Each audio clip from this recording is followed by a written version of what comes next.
Okay, so kwentuhan session ulit tayo, 02-24, 2024. So for today, dalawang charts lang yung pagkakwentuhan natin, MEG and CNPF. Kasi parang may gusto lang ako ipakita sa inyo and gusto ko lang din pagkwentuhan. So for this one, for this chart, ang unahin natin is CNPF. So for this one, may kita natin na nagkaroon siya ng ascending triangle.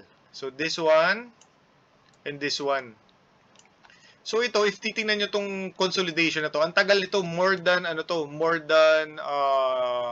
year to. Nagsimula to March 2022, tapos hanggang sa nag-breakout nung August 2023. So more than 1 year yung consolidation niya.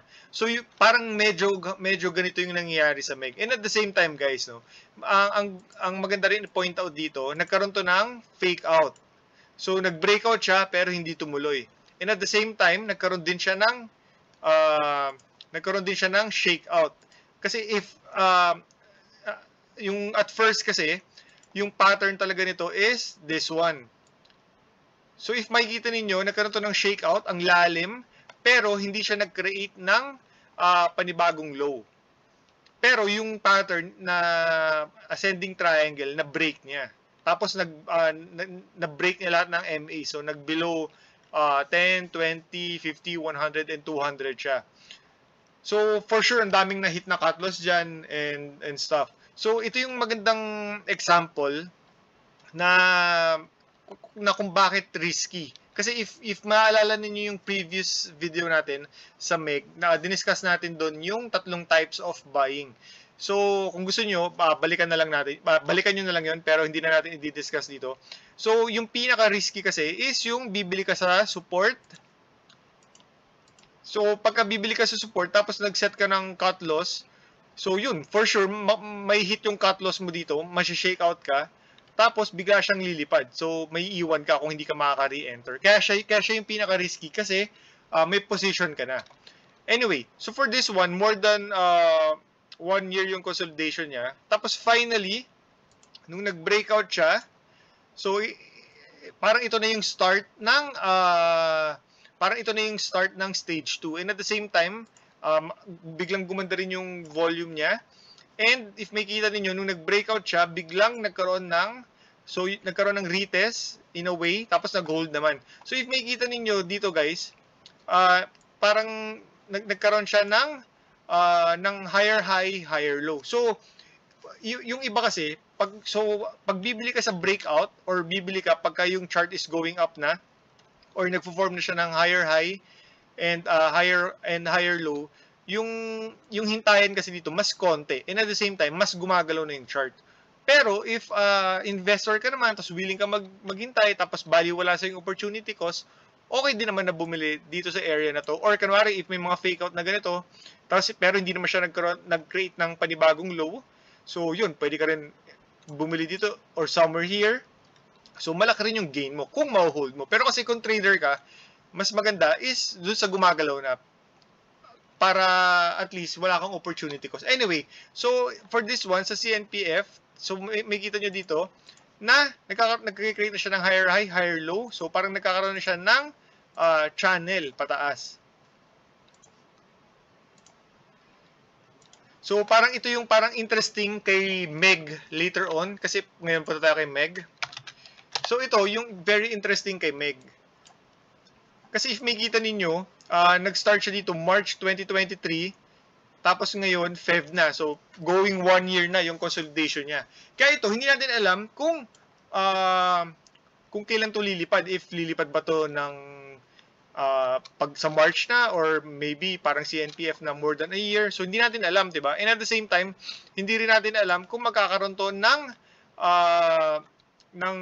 yung parang sa CNPF ng shakeout bago siya lumipad, 'di ba? So kaya ako, guys, personally, inihintay ko to na mag-breakout. So ako, personally, ang gusto kong buy dito is break ng pattern, pati break ng MA200. Kasi itong resistance na to, kahit paano medyo malakas yan, kasi may confluence dyan. Ano yung mga confluence yan? So merong yung resistance ng pattern, MA 200, 100, nandyan, and at the same time, yung 2 pesos is a psychological level yun. So, ang daming confluence ng resistance.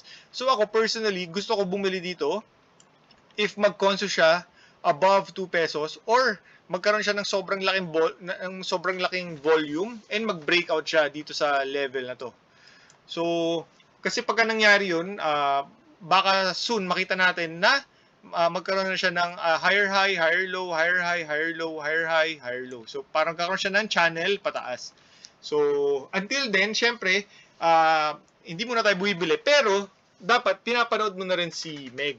Kasi, pag, ano kasi ito, libre lang naman manood. So, dapat i-avail nyo yun. So, pagka, kunwari, plano nyo bumili sa breakout, so, tapos bigla siya nag-breakdown. So, okay lang yun, di ba? I mean, at least, nakita mo, napanood mo. Pero wala kang position. Pero pagka nag-breakout siya, makakabili ka. And at the same time, if investor ka naman, 'di ba? Pwede ka bumili a little here.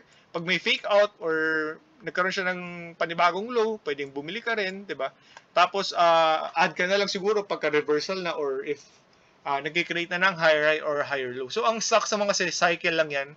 Pero yun nga, 'di ba? Hindi mo alam kung hanggang kailan. Pero normally kasi pag mas matagal yung conso, normally mas solid yung stage 2 niya. So kaya ito very interesting to kasi lahat gumalaw na, FLI, Ali, ano pa ba, yung mga CPG, RLC, 'di ba? So Meg na lang yung hindi gumagalaw. And if makita niyo yung bid nito, 1.95 pababa, medyo may mga buyers talaga. And burahin lang natin yung saka this one, so makita niyo tong red candle na to, 'di ba? Si Papa nag-boost diyan sa 1.95. Pero the following day bumalik ulit. So that means yung 1.95 is medyo nagiging solid na support talaga. So very interesting to sa coming days. So ako personally, ang gusto ko makita dito is mabutas yung 2 pesos and mag-conso above it. So yun, parang siguro matitrigger nun yung buy signal ko. Pero hanggang wala yung ganung event, syempre, dahil ang daming gumagalaw ngayon, so pwedeng yun muna i-trade mo, diba? Mga ABA, mga CHP, so ang daming gumagalaw, diba? So yung MBT, AC, so pwedeng mag-trade ka muna while watching this one. Kung ano ba mangyayari dito, kung magko-consolidate lang siya, or magbe-breakout. And at the same time, very interesting din to si Meg. Kasi if makita ninyo, yung volatility niya, paliit na ng paliit. So halos wala na. Kaya ako feeling ko malalaman na ito later on kung may shakeout ba to or may breakout. So anyway, so that's our kwentuhan session for today, guys. So yun lang. Bye.